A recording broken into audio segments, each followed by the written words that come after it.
عزیزام معزز سامعین، آئیے انتہائی محبت اور خلوص کے ساتھ سرور کونین خاتم پیغمبراں جناب محمد مصطفیٰ صلی اللہ علیہ وسلم کی بارگاہ میں درود شریف کا نذرانہ پیش کریں۔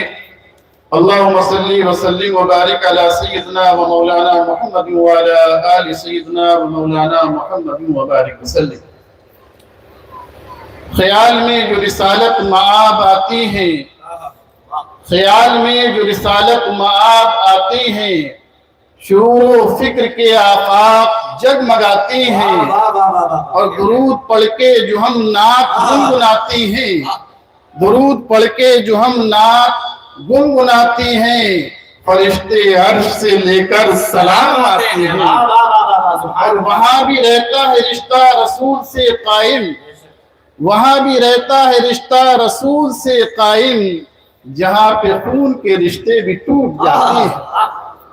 اور شاعر کہتا ہے کہ دل میں جب عشق مصطفیٰ ہی نہیں، دل میں جب عشق مصطفیٰ ہی نہیں، دل دھڑکنے کا پھر مزہ ہی نہیں، اور سن لیا سب حضور نے میرے، سن لیا سب حضور نے میرے، اور ابھی میں نے کچھ کہا ہی نہیں، اور ابھی میں نے کچھ کہا ہی نہیں، جو بھی آیا میرے حضور کے پاس، جو بھی آیا میرے حضور کے پاس، ایسا بیٹھا کہ پھر اٹھا ہی نہیں۔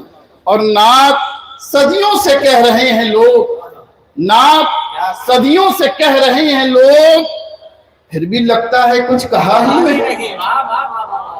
اور تاجدار اہل سنت محبوب غوث اعظم پیر و مرشد فرماتے ہیں کہ نہ بحر و برکی نہ ارض و سما کی بات کرو، نہ بحر و برکی نہ ارض و سما کی بات کرو، جو خیر چاہو تو خیر الورا کی بات کرو، جو چاہتے ہو اندھیروں میں روشنی کرنا، جو چاہتے ہو اندھیروں میں روشنی کرنا، میرے نبی کے رخ پرضیاء کی بات کرو، اور عطا کی حسن کی اخلاق کی عبادت کی، عطا کی حسن کی اخلاق کی عبادت کی، ہر ایک شان کی ہر ایک ادا کی بات کرو۔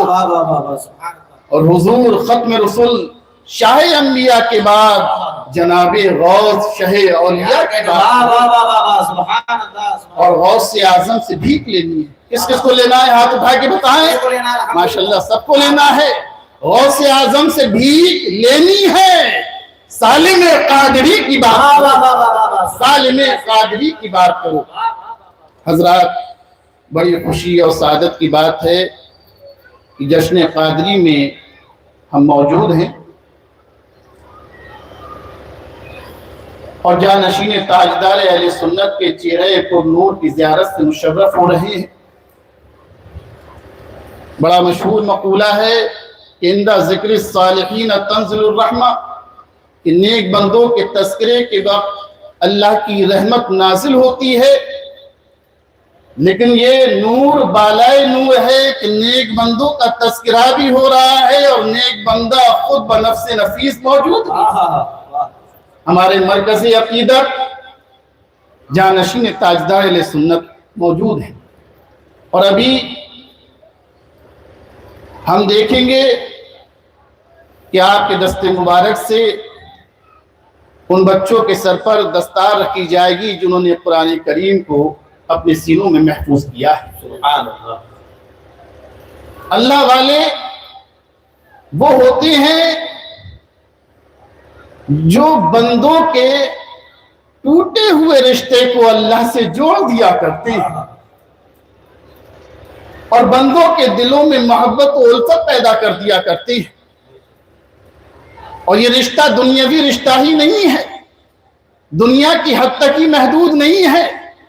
جب اس دنیا سے پردہ فرماتے ہیں تو وہاں سے بھی مدد کیا کرتے ہیں، اور یہ تو اولیاء اللہ کا مقام ہے، لیکن عام انسان اور عام مومنین کا حال بھی یہ ہے کہ یہاں سے انہیں دیا جاتا ہے، وہاں سے وہ بھیجا کرتے ہیں۔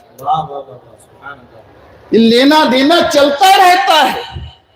وہ اور کسی کے فوت شدہ ہوں گے، نہ وہ کچھ لینے کی صلاحیت رکھتے ہیں نہ دینے کی صلاحیت رکھتے ہیں۔ اللہ والے وہ ہوا کرتے ہیں جو لیتے بھی ہیں اور دیتے بھی ہیں۔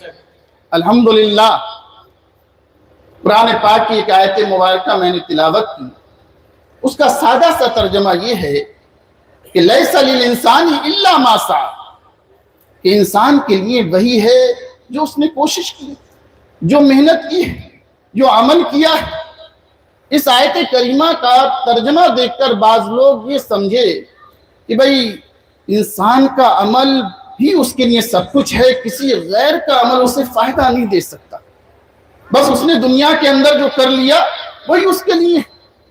بھئی ان کی بات گناہ کی حد تک تو صحیح ہے، قرآن فرماتا ہے وَلَا تَزِرُ وَازِرَةٌ وِزْرَ أُخْرَىٰ، کہ کوئی نفس کسی دوسرے نفس کا گناہ نہیں اٹھائے گا، جس نے جو گناہ کیا ہے اس کی سزا وہی بھگتے گا۔ لیکن اگر کوئی انسان اپنے عمل کا فائدہ دوسرے کو دینا چاہے تو یہ دینا ممکن ہے، تو پھر آیت کریمہ کا معنی کیا ہوا؟ دیکھیے اس آیت کریمہ کے متعدد معنی بیان کیے گئے ہیں۔ بعض علماء فرماتے ہیں اس کے معنی یہ ہے کہ اللہ نے اس میں اپنا قانون عدل بیان کیا ہے، وَلَيْسَ لِلْإِنسَانِ إِلَّا مَا سَعَىٰ، کہ انسان کے لیے وہی ہے جو اس نے محنت کی ہے، جو کوشش کی ہے۔ یہ اللہ کا قانون عدل ہے، لیکن اللہ کا ایک قانون فضل بھی ہے، جو جس کو جزا نوازنا چاہتا ہے عطا کر دیتا ہے، اس کے گناہوں کو نیکیوں میں بدل دیا کرتا ہے۔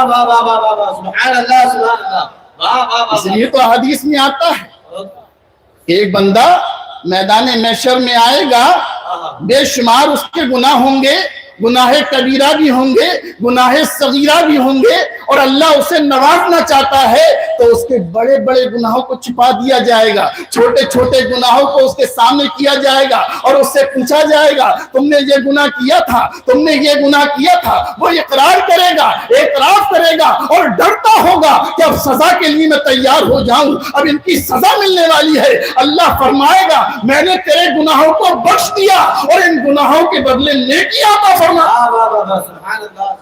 جب اللہ کا انعام و اکرام ہوگا تو پھر بندہ کہے گا مولا یہ چھوٹے چھوٹے گناہ تو نظر آ رہے ہیں، لیکن جو میں نے بڑے گناہ کیے وہ نظر نہیں آ رہے ہیں۔ ارے وہ گناہ کہاں ہے؟ تو حضور مسکرائے کہ بندہ بڑا حریص ہے، جب سزا کی باری آ رہی ہے تو ڈرتا ہے، لیکن جب انعام کی باری آتی ہے اور اللہ کا فضل نظر آتا ہے تو تذکرہ اپنے گناہوں کا بھی کرتا ہے۔ نعرہ تکبیر، نعرہ رسالت، نعرہ غوث، رحمت مصطفیٰ۔ کیا کہنے، کسی ایک آیت سے کوئی عقیدہ نہیں بنایا جا سکتا، کسی ایک آیت کے مفہوم کو سامنے رکھ کر کوئی نظریہ نہیں بنایا جا سکتا جب تک اس کے متعلق تمام نصوص سامنے نہ ہو۔ وَكَانَ أَبُوهُمَا صَالِحًا، یہ میں نے ایک بڑے تفصیلی واقعے کا جز بیان کیا ہے، واقعہ نگاری مقصود نہیں ہے، تھوڑا سا پس منظر ذکر کر دوں۔ حضرت موسیٰ علیہ السلام اور حضرت خضر علیہ السلام کی ملاقات ہوتی ہے، اللہ ان کے پاس بھیجتا ہے علم لدنی حاصل کرنے کے لیے۔ حضرت خضر علیہ السلام کہتے ہیں میرے پاس رہنا ہے تو میری شرطوں کے مطابق رہیں گے، کوئی سوال نہیں کریں گے۔ لہذا دونوں حضرات کشتی میں بیٹھتے ہیں اور حضرت خضر جو ہے کشتی کے تختے توڑ دیتے ہیں، اکھاڑ دیتے ہیں، جبکہ کشتی والے نے بغیر اجرت کے بٹھایا۔ اب شریعت کے خلاف ہے کیونکہ حضرت موسیٰ علیہ السلام کو تشریع علوم دیا گیا، تو حضرت موسیٰ علیہ السلام کہتے ہیں بھئی تم نے کیا کیا؟ انہوں نے بغیر اجرت کے ہمارے پر احسان کیا، کرم کیا، تم نے ان کی کشتی کو ضائع کر دیا، اس کے تختے اکھاڑ دی۔ کہتے ہیں بھئی ہم سے شرط طے ہوئی تھی کہ بولنا نہیں ہے، اب جدائی کے لیے تیار ہو جاؤ۔ تو حضرت موسیٰ کہتے ہیں نہیں، بھول ہو گئی تھی، ایک موقع اور دے دیا جائے، ایک موقع اور مل جاتا ہے۔ راستے میں جا رہے ہیں تو ایک خوبصورت بچہ نظر آتا ہے، کھیل رہا ہے، حضرت خضر اس بچے کو قتل کر دیتی ہے۔ موسیٰ علیہ السلام سے کیسے ضبط ہو سکتا تھا؟ فوراً کہتے ہیں ارے تم نے ناحق ایک جان، ایک نفس زکیہ کو مار دیا، قتل کر دیا۔ حضرت خضر پھر یاد دلاتے تم سے میرا طے ہوا تھا کہ بولنا نہیں ہے، پھر اسے اعتراض کر رہے ہو۔ حضرت موسیٰ علیہ السلام کہتے نہیں، ایک موقع آخری دے دیجئے، اگر اس کے بعد وہ لوں تو پھر جدائی طے۔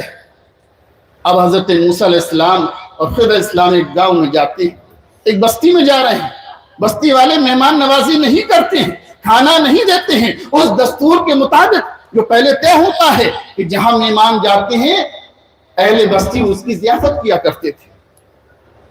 بھوک ہے، پیاسے ہیں، تو ایک دیوار نظر آتی ہے، وہ گر رہی تھی، حضرت خضر علیہ السلام اسے سیدھا کر دیتے ہیں۔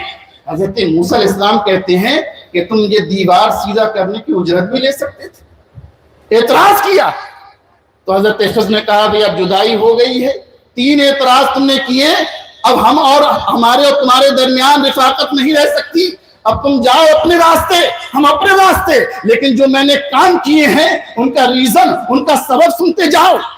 جو میں نے کشتی کے تختے اکھاڑے تھے اس کا ریزن یہ تھا کہ دوسرے کنارے پر دریا کے ایک بادشاہ تھا جو صحیح سلامت کشتی کو ضبط کر لیا کرتا تھا، چھین لیا کرتا تھا، میں نے کشتی کے ٹکڑے تختوں کو اکھاڑ دیا تاکہ وہ کشتی کو بیکار دیکھے، عیبدار دیکھے اور اسے نہ لے، لیکن سمجھ لو کشتی کے تختے تو اکھڑے تھے لیکن پانی کشتی کے اندر داخل نہیں ہوا تھا۔